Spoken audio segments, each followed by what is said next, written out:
Hana stepped off the transport ship and into the massive space station. Her boots made soft sounds on the metal floor. Around her, hundreds of alien beings moved through the busy corridors. Some had scales. Others had fur or shells. A few floated in special suits filled with liquid. She was the only human in sight. "Stay close," Taeyang said. He was the captain of their small merchant ship. His dark eyes scanned the crowd with careful attention. "We need to reach the trading hall before the auction starts." Hana nodded. She carried a heavy case of sample goods from Earth, coffee, spices, and some rare metals. The case weighed 40 pounds, but she held it easily. Years of survival training on Earth had made her strong. A tall, insect-like alien stepped in front of them. Its multiple eyes looked down at Hana. "Move aside, soft skin." It clicked in the common language. "You block the path." Taeyang started to speak, but Hana simply stepped to the side. She kept her face calm. This was not the first time today that aliens had dismissed them. "They think we are weak," she said quietly to Taeyang as they walked. "Let them think that," he replied. "We just need to make our deals and leave." The trading hall was enormous. Hundreds of species gathered here to buy and sell goods from across the galaxy. Hana and Taeyang set up their small booth in a corner. Almost immediately, aliens began to stop and stare. "Humans," one reptilian creature hissed. "From the Deathworld?" Word spread quickly. Within an hour, a crowd had gathered. They did not come to buy. They came to look at the strange beings from Earth. "Your planet has a gravity of 1.0, an alien with 4 arms said. "That is standard. Yet your world is classified as Class 12 Deathworld. How do you survive?" "We adapt," Hana said simply. "Adapt." The alien laughed. A wet, gurgling sound. "You have no natural armor. No venom, no claws. Your teeth are flat and weak. You cannot even see in multiple spectrums. You are prey animals that somehow built starships." Other aliens joined in the laughter. Hana felt her jaw tighten, but she said nothing. Taeyang put a hand on her shoulder. "Patience," he whispered. The day dragged on. They made no sales. Every potential customer looked at them with amusement or pity. By evening, Hana wanted to return to the ship. Then the alarm started. Red lights flashed throughout the station. A harsh voice came through the speakers. "Security alert. Prisoner escape in Section 7. All civilians must shelter in place. This is not a drill." The trading hall erupted in panic. Aliens ran in all directions. Some took flight. Others crawled into corners. Taeyang grabbed Hana's arm. "We need to go, now." They ran toward the exit, but a security officer blocked their path. His species had thick gray skin like armor and stood 9 feet tall. His name badge read Quellis. "All civilians remain here," he ordered. His voice was deep and commanding. "What happened?" Taeyang asked. "A prisoner transport was attacked. The criminal Kravik escaped. He has already killed 3 guards and taken hostages." Quellis looked at them with what might have been pity. "You soft species should hide in the back. He will target the weak first." More security forces rushed past. They wore heavy armor and carried weapons that glowed with energy. The floor shook as they moved. "Who is Kravik?" Hana asked. "A Boran. His species evolved on a high-gravity world with extreme predators. They have regenerative abilities and can tear through standard armor with their bare hands. He is wanted for killing over 40 beings." Quellis checked his weapon. "Stay here. We will handle this." The hours that followed were tense. News feeds on the wall screen showed the situation getting worse.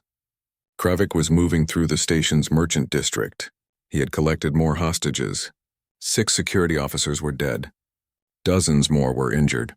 The security forces could not get close. Every time they tried, Kravik threatened to kill a hostage. The cameras showed him clearly. He was massive, covered in thick plates of natural armor. His arms ended in claws that could punch through metal. "They should just shoot him," one alien merchant muttered. "They cannot," another replied. "The hostages are too close, and Boran can survive multiple shots. He would kill everyone before dying." Hana watched the screens carefully. She studied how Kravik moved, how he positioned the hostages, where he chose to make his stand. Old instincts from her days as a wilderness guide kicked in. She was not seeing a criminal. She was seeing prey that thought it was a predator. A message came through to Quellis. His expression darkened. Hana could not read alien faces well, but his body language showed stress. "One of the hostages is human," Taeyang said suddenly, pointing at a screen. Hana looked closer. A young woman with short black hair was among the hostages. She wore an engineer's uniform. Her name tag said Yuna. They want a negotiator, Quellis announced to the room. Someone to speak with Kravik. All our trained negotiators are either dead, or he has refused to speak with them. I will go, Hana said. The room fell silent. Every being turned to look at her. You? Quellis made a sound that might have been a laugh. You are human. You are small. Weak, you have no combat training. He would kill you immediately. Maybe, Hana said. But I am the same species as one of his hostages. He might listen to me. Taeyang grabbed her arm. Hana, no. This is insane, she looked at him. That woman is human. We cannot leave her there. You cannot help her by dying. I am not going to die. She turned to Quellis. I volunteer. Quellis studied her for a long moment. Finally, he made a gesture that might have been a shrug. Very well. But you go unarmed and unarmored. Those are his terms for any negotiator. I understand. As Hana walked toward the sealed doors that led to the merchant district, she heard the other aliens whispering. They thought she was going to her death. They admired her bravery even though they thought it was stupidity. Taeyang followed her to the door. Hana, please, do not do this. She looked back at him and smiled slightly. You know what we learned on Earth, Taeyang. You know what our ancestors did for millions of years. What are you talking about? We hunted. The biggest, strongest animals on the planet. We tracked them for days. We learned their patterns. We found their weaknesses, and we never stopped until we won. She turned toward the door. Kravik thinks he is the hunter. He is wrong. The door opened. Hana walked through into the darkness beyond. The door sealed behind her with a heavy sound. In the trading hall, aliens watched the screens. They expected to see her die within minutes. They had no idea what a human hunter could really do. The merchant district was dark. Emergency lights cast red shadows across the walls. Hana moved slowly through the corridor, her footsteps quiet on the metal floor. She could hear her own heartbeat. Steady, calm. I am here to talk, she called out in the common language. I am unarmed, silence answered her. She kept walking. Her eyes adjusted to the dim light. Humans had good vision in low light compared to many species. It was an adaptation from hunting at dawn and dusk. A roar echoed through the corridor. The sound made the walls shake. Hana stopped and waited. She did not run. She did not hide. Heavy footsteps approached. Kravik emerged from a side passage. He was even bigger than he looked on the screens. 10 feet tall. His armored skin was dark green and covered in scars. His eyes were yellow and filled with rage. Behind him, 6 hostages were tied together with metal cables. Yuna, the human engineer, was among them. Her face was bruised, but her eyes were alert. A negotiator? Kravik's voice was like grinding rocks. They send me a tiny human? I could break you with one hand. Probably, Hana said. She kept her voice level. But you asked to talk. So I am here to listen, Kravik laughed. You are brave. Stupid but brave. He moved closer. Hana could smell him now. Sweat and blood. Tell the security forces my demands. I want a ship. I want fuel. I want safe passage out of this system. Or I start killing hostages. I will tell them, Hana said. She looked past him at the hostages. Yuna was watching her carefully. Hana gave her a small nod. Then she looked back at Kravik. But I need something from you first. You need something? He laughed again. You are not in a position to make demands, human. I need water for the hostages. They have been here for 6 hours. The Trellin needs water every 4 hours or she will die. You want them alive for bargaining, so you need to keep them alive. Kravik stared at her. For a moment she thought he would attack. Then he kicked a container toward her. There, water, now go. Hana picked up the container. She walked past Kravik to the hostages. His eyes followed her, but he did not stop her. She helped each hostage drink.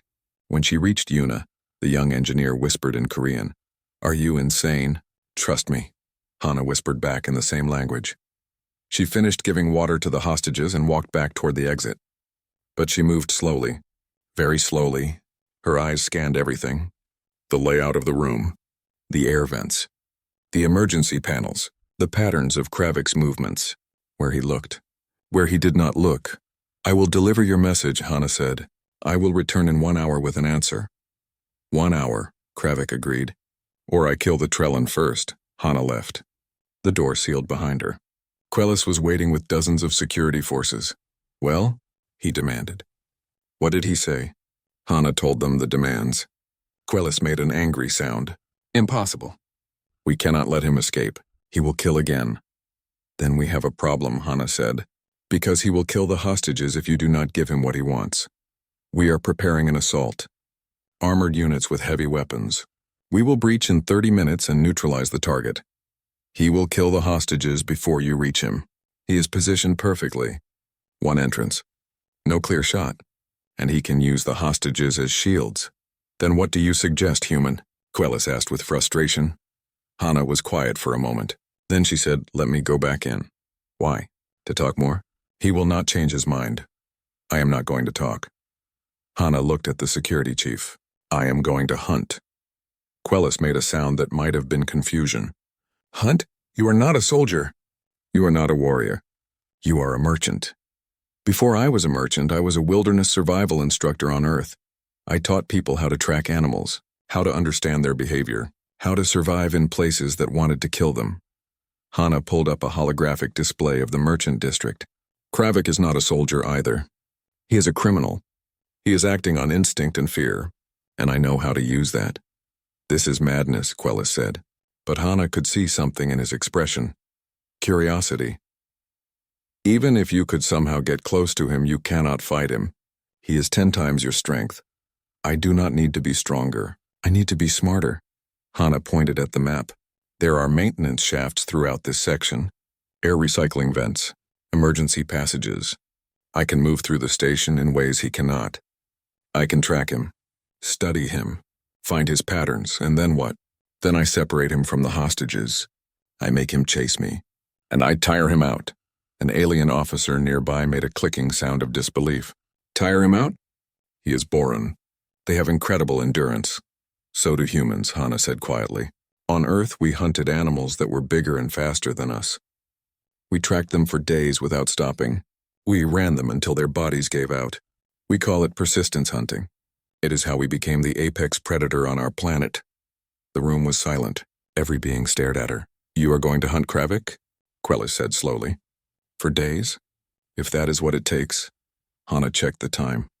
But I need you to do exactly what I say. Do not send in your assault teams. Do not try to help me. Just seal the district and let me work. This is insane, Quellis said again. But he was considering it. Hana could see the calculation in his eyes. Every other option had failed. If you die, your captain will blame me. If I die, I will be too dead to care. Hana turned toward the door. Give me access to the maintenance passages. And someone who can monitor the internal sensors. I need to know where he moves. Taeyang pushed through the crowd. Hana, you cannot do this alone. I have to. He will not suspect a single human. He thinks I am weak, she smiled slightly. Let him think that. It will be his mistake. Quellis gave orders to his team. They provided Hana with access codes to the maintenance system. A technician gave her a small earpiece for communication. No weapons, no armor. Just Hana in the dark corridors of the station. She entered the maintenance shaft and disappeared into the shadows. Behind her, aliens watched the security monitors. They expected her to die quickly. They did not understand what a human hunter looked like when she was patient. Hours passed. Hana moved through the station like a ghost. She studied Kravik through air vents. She watched how he moved, how he rested, where he looked when he was nervous. She learned his patterns the way her ancestors learned the patterns of deer and mammoth. And slowly, carefully, she began to separate him from his hostages. The hunt had begun. 20 hours had passed. Hana had not slept. She did not need to yet. Humans could go days without sleep when necessary. It was another adaptation from hunting, another gift from her dangerous homeworld. She crouched in an air vent above Kravik's position. Below her, the massive Boran paced back and forth. He was getting nervous. Good. Nervous prey made mistakes. For the past 20 hours, Hana had been making small changes to his environment. She shut off lights in certain corridors. She created sounds in the distance to draw his attention. She moved objects when he was not looking. Small things, subtle things, just enough to make him uneasy. Status report, Taeyang's voice said quietly in her earpiece. He is getting agitated, Hana whispered. He knows something is wrong but cannot figure out what. In the command center, dozens of aliens watched the security feeds with fascination. Word had spread throughout the station. Beings from every species crowded around screens to watch the human hunt. "She has been awake for 20 hours, an alien medical officer said with concern. "Her species needs sleep. She will collapse soon." "No," Taoyang said quietly. He stood beside Quellis, watching the monitors. "Humans can stay awake for 3 or 4 days if needed. Our ancestors tracked wounded animals for days without rest. We would follow them until they could not run anymore." "That is impossible," the medical officer said. "The body needs sleep to function. Our bodies adapted to need less sleep than most species. We sweat to stay cool so we do not overheat. We have incredible endurance. We can eat almost anything for energy. We are built to keep going when other predators would give up." Taeyang smiled slightly. "Hana told me once that humans are not the fastest hunters. We are not the strongest, but we are the most patient. And patience always wins." On the screen, Kravik suddenly roared in frustration. He had found another corridor blocked, another path closed. Hana was slowly boxing him in, cutting off his escape routes one by one. "He is going to realize what she is doing," Quellis said with worry. "He already knows," Taeyang replied. "But knowing and stopping her are different things." Kravik grabbed one of the hostages and shouted into the empty corridor. "Human, I know you are out there. Show yourself or I start killing them." Hana's voice came from a speaker in the ceiling. She had routed it through the emergency system. "You are not going to kill them, Kravik. You need them alive. They are your only protection." "I will kill you," he roared. "Come down here and face me." "Why? You are bigger than me, stronger than me. You would win in a direct fight." Hana's voice was calm, almost gentle. "But I do not need to fight you directly. I just need to wait." "Wait for what?" "For you to get tired, for you to make a mistake, for you to realize that you are not the hunter anymore. You are the prey." Kravik threw a piece of broken equipment at the speaker. It shattered, but Hana's voice came from another speaker down the corridor. "You cannot run. You cannot hide. I know where you are at all times. I know how you think. I know what you will do before you do it." There was something in her voice that made even the aliens watching the feeds feel uncomfortable. "This is what humans do, Kravik. We track, we wait. We never stop. Your species evolved to fight. Mine evolved to hunt. And humans always catch what they hunt." Kravik made a sound of pure rage. He grabbed the hostages and moved deeper into the merchant district, toward the industrial section. Hana followed through the maintenance shafts, always out of sight, always watching. 30 hours passed, then 40. Hana's eyes were red, but she did not stop. She ate protein bars from emergency supplies. She drank water from the maintenance system. She kept moving. Kravik was showing signs of exhaustion. His species needed more sleep than humans. He tried to rest, but every time he closed his eyes, Hana would make a sound. "Drop something. Activate a machine." He could not rest while she was hunting him. "This is cruel," an alien observer said in the command center. "She is torturing him." "She is hunting him," Taeyong corrected. "There is a difference. A human hunter never causes unnecessary suffering, but they also never let prey escape. How long can she continue this? Days, maybe a week if she has to." Taeyang watched Hana on the screen. "I have seen her track animals through mountains for 5 days without stopping. She will not quit until this is over." More aliens arrived to watch. Some came from other parts of the station. Others tuned in from their ships. The entire galaxy was beginning to learn about human persistence hunting. A Galactic Council representative contacted Quellis. "Is it true? A single human is hunting a Borun criminal without weapons." "Yes," Quellis said. He sounded tired, and perhaps a bit disturbed. "For 43 hours now. This is unprecedented. Humans were classified as a weak species, prey animals that somehow reach space." "We were wrong," Quellis said simply. "Very wrong." On hour 50, Kravik made his first major mistake. He was so exhausted and paranoid that he did not notice a tripwire Hana had set using equipment cables. He triggered it, and a heavy piece of machinery fell, blocking his path. In his panic, he released the hostages and ran. Hana was waiting. She had predicted this, predicted where he would run. She dropped from a vent into a zero-gravity maintenance chamber and sealed the doors. Kravik floated in the center of the room, disoriented. Zero gravity was not natural for his species. Hana, however, had trained in zero-gravity environments. She pushed off the wall with perfect precision. She did not try to match his strength. Instead, she used his own momentum against him. When he swung at her, she moved aside and pushed him toward a wall. When he tried to grab her, she twisted and used his arm as leverage to position him where she wanted. In zero gravity, strength meant little. Skill and precision meant everything. Hana struck at vulnerable points. The joints in his armor plating, the soft tissue around his eyes, the nerve clusters in his neck. Each strike was calculated, efficient, deadly in their precision. Kravik roared in pain and confusion. He had never fought an opponent like this. Someone who did not try to overpower him but simply used his own strength against him. Hana caught his arm and twisted. There was a crack. Kravik screamed. His arm was dislocated. She kicked off his chest and grabbed a handhold, watching him struggle in the zero gravity. "It is over," she said quietly. "You can surrender or I can continue. Your choice." Kravik looked at her with yellow eyes full of pain and fear. For the first time, he understood. This small human was more dangerous than any warrior he had ever fought. Not because she was strong, but because she was patient, relentless, inevitable. "I surrender," he whispered. Hana activated her communicator. "Quellis, send your team. He is secured." As security forces entered to take Kravik away, Hana floated in the zero-gravity chamber. Her body ached. Her eyes burned with exhaustion. But she had done it, 52 hours of hunting. And the prey was caught. The galaxy watched in silence and began to understand what Earth had created. Hana slept for 16 hours. When she woke, everything had changed. Her face was on every news feed across the galaxy. The video of her hunting Kravik had been watched billions of times. Aliens who had dismissed humans as weak now spoke her name with fear and respect. She sat in the medical bay while a doctor checked her vital signs.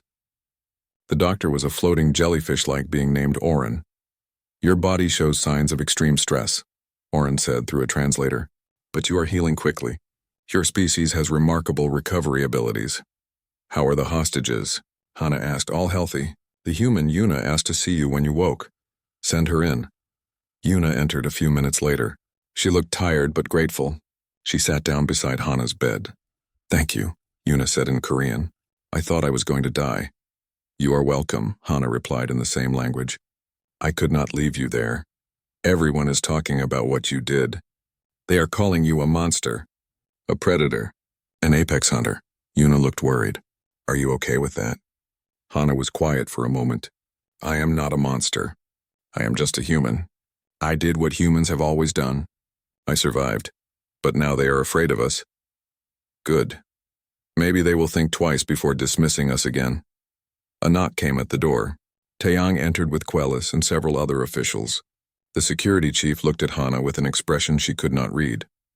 "The Galactic Council wants to speak with you," Quellis said. "They have questions about human capabilities, about Earth, about what other abilities your species might have." "I am not a soldier," Hana said. "I am a merchant. But you hunted down one of the most dangerous criminals in this sector without weapons, without armor, using only your mind and body." Quellis shook his head slowly. "The Council needs to understand what humans are truly capable of." 2 hours later, Hana stood in a communication chamber. A holographic display showed 12 Council members from different species. They sat in a semicircle looking down at her. "Hana of Earth," the Council leader said. "She was a crystalline being that sparkled in the light. We have reviewed the footage of your capture of the criminal Kravik. Your methods were unlike anything we have seen. We need to understand your species better." "What do you want to know?" Hana asked. "How many humans have your abilities?" "All of us."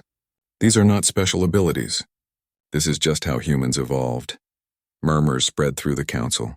One member, a being made of living metal, spoke up. "You claim all humans can hunt like you did?" "Persistence hunting is part of our evolution. Any human with proper training can track prey for days. It is how our ancestors survived on Earth." Another council member leaned forward. "We researched Earth after your capture of Kravik. Your planet's history is disturbing. Your species hunted animals much larger than yourselves to extinction. Mammoths, giant sloths, saber-toothed predators. You eliminated them all." "We did," Hana said simply, "because we had to. Earth is a Class 12 death world. Everything there was trying to kill us. We learned to kill it first. And now you have come to the stars," the crystalline leader said quietly. "Many species are concerned.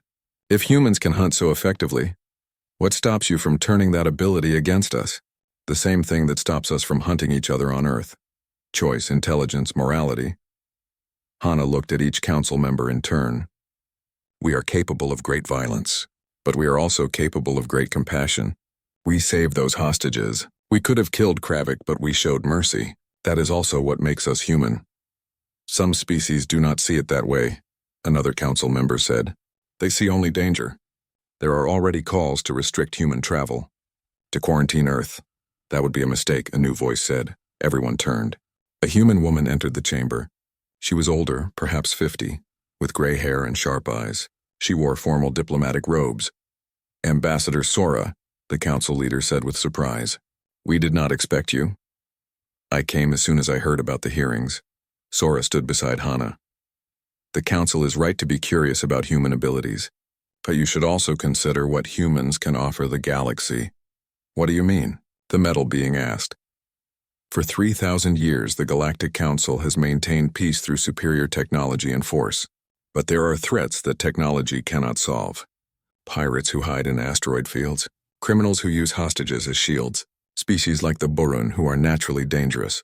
Sora gestured to Hana. Humans offer a different solution. Strategy, patience, the ability to adapt to any situation. You speak of making humans into weapons, the crystalline leader said. No, I speak of making humans into protectors, teachers, allies. Sora pulled up a display. While the council has been debating, I have received 347 requests from different species. They want human security consultants, human trainers, human advisors. They do not want us as weapons. They want us as partners. The council members looked at each other. They spoke in low voices, too quiet for the translators to pick up. Finally, the crystalline leader spoke. The council will take this matter under consideration. In the meantime, humans will be granted full member status in the galactic community, with all the rights and responsibilities that entails. Thank you, Sora said with a bow. The communication ended. Hana and Sora were left alone in the chamber. That was well done, Hana said. You did the hard part, Sora replied. You showed them what we are capable of. Now I have to make sure they see us as friends, not threats. Will they? Sora smiled. Some will. Some will not. But we have a chance now. Before we were dismissed and ignored. Now we are respected. That is progress. Over the next few weeks, Hana watched as human merchants, engineers, and diplomats spread throughout the galaxy. The fear never completely went away, but it was mixed with respect, curiosity, even admiration. Job offers came to Hana daily. Security firms wanted to hire her. Military forces wanted her to train their soldiers. She turned them all down. She stayed with Taiyang and their merchant ship. They traveled from station to station, selling Earth goods and making friends among the stars. But everyone who met them knew the truth now. Humans were not prey. They were not weak. They were the most patient hunters in the galaxy.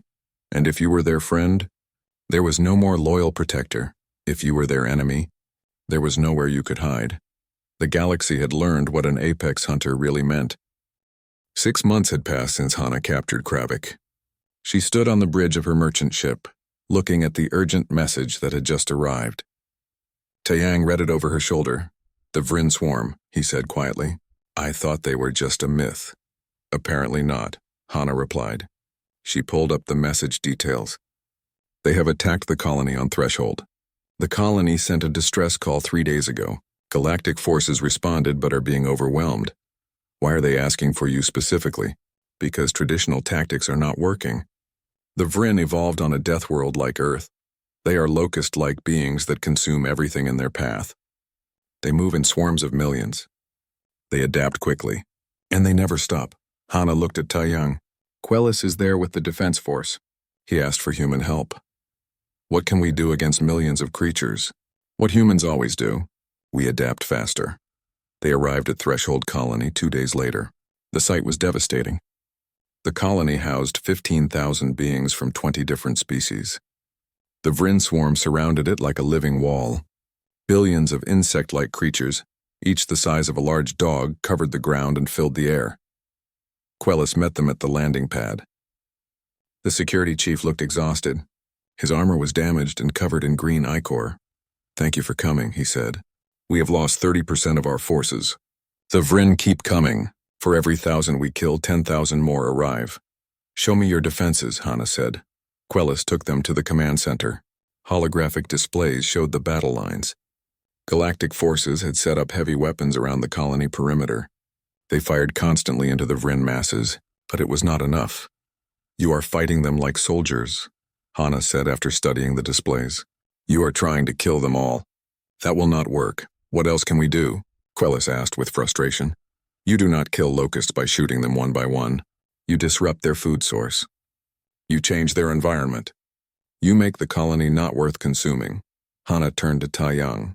"Contact Earth. We need every human in this sector. Scientists, engineers, survivalists. Anyone with experience in pest control or environmental adaptation." "Pest control?" an alien officer said with disbelief. "These are not pests. They are an invading army. No, they are an invasive species following their instincts. And humans have millions of years of experience dealing with invasive species." Over the next 3 days, human ships arrived from across the sector. 47 humans in total. Scientists, engineers, farmers, wilderness experts. Hana briefed them on the situation. "The Vryn follow pheromone trails," explained Mireille, a human xenobiologist. "They mark food sources and follow the scent. If we can disrupt those trails, we can confuse them. They consume organic matter for energy," added Quan, an agricultural specialist. "But they avoid certain chemical compounds. Plants on their homeworld evolve defenses. If we can replicate those compounds, we can create barriers. They hunt in swarms because of safety in numbers," Hana said. "But swarms have weaknesses. They can be redirected, divided, confused. We do not need to kill them all. We just need to make them leave." The aliens in the command center looked skeptical. But Quellis had seen what one human could do. He authorized the plan. The humans worked quickly. They synthesized chemical compounds from local plants and created barriers around the colony. They set up sonic emitters that disrupted Vryn communication. They built decoy food sources in the opposite direction, leading the swarm away. But the most important tactic was what humans called persistence defense. "We are going to make this colony too expensive to consume," Hana explained to the gathered forces.